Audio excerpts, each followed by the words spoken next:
Chennai Tamil official நேயர்களுக்கு வணக்கம். கோவிலில் விளக்கேற்றும் போது இந்த ஒரு தவறை மட்டும் செய்யவே கூடாது அப்படின்னா என்ன அப்படிங்கிறத தாங்க இந்த பதிவில் பார்க்க போகிறோம். பொதுவாகவே கோவிலில் ஏற்றப்படும் விளக்குகளில் 1008 சாஸ்திரங்கள் சம்பிரதாயங்கள் இருக்கும்.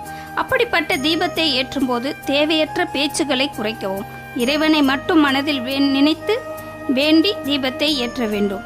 ஒருவர் ஏற்றிய தீபம் அணைந்துவிட்டால் மறுபடியும் ஏற்றலாமான்னு நிறைய பேர் கேட்குறாங்க.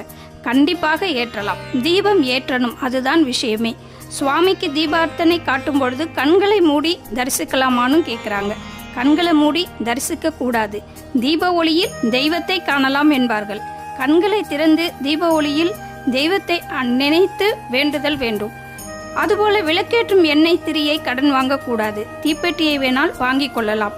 கடவுளின் அனுகிரகம் முழுமையாக கிடைக்கணும்னா சில விஷயங்களை கடைபிடிக்கணும்.